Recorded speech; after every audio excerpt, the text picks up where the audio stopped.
Hello, developers. In this unit, we're diving into the intricate world of event handling in Lightning Web Components, LWC. By the end of this session, you'll not only comprehend the file structure of complex components, but also wield the power of handling events seamlessly in your applications. You've laid the foundation with a component and deployed it to your org.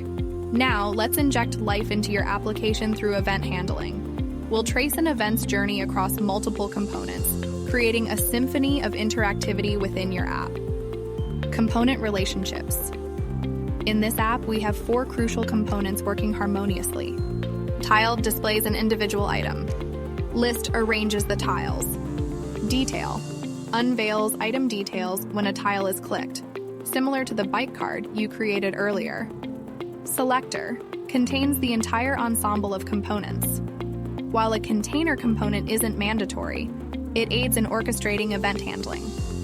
Events up, properties down. In the intricate dance of components, communication flows both up and down the hierarchy. Here's the rhythm. Upward communication. The C-to-do item child component dispatches an event to the parent C-to-do app component. For instance, when a user clicks a button, the child can pass an event object to the parent for event handling. Downward communication. The C-to-do app parent component passes a property or invokes a method in the child component. For example, the parent might set a text value in a child component or invoke a method within it. To pass information up, we use events and event listeners. The child component dispatches the event and the parent component listens for it. This involves creating an event object that the child passes to the parent, and the parent responds with a handler. For information flowing downward, we utilize public properties and methods. Making a component property public involves using the AAPI decorator. This allows external components to set the public property. Our selector app needs to handle the user clicking a tile.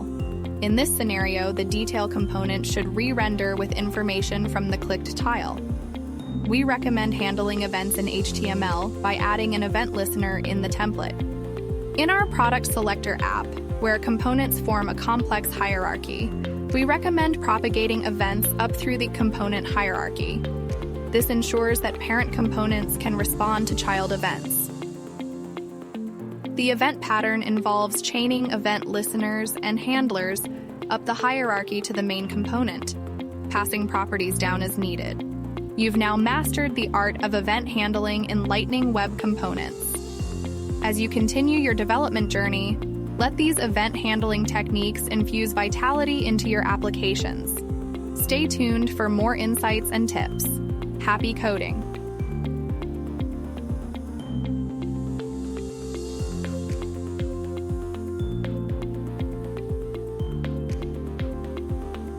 In the VS Code Bike Card project, right-click on the Force App main default folder and select SFDX, deploy source to org.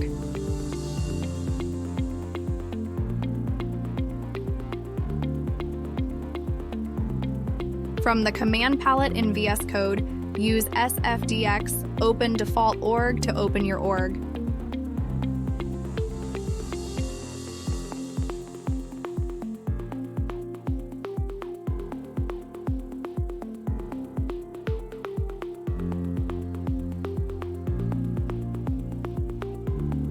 Create a one-region page using the selector component. Give it the label your bike selection. Drag your selector component to the top of the page layout. Save and activate for all users. Open it and see your component working in the UI. If you found this tutorial helpful, don't forget to like and subscribe for more Salesforce customization tips. Check out the description below to connect with us. Thanks for watching and happy customizing.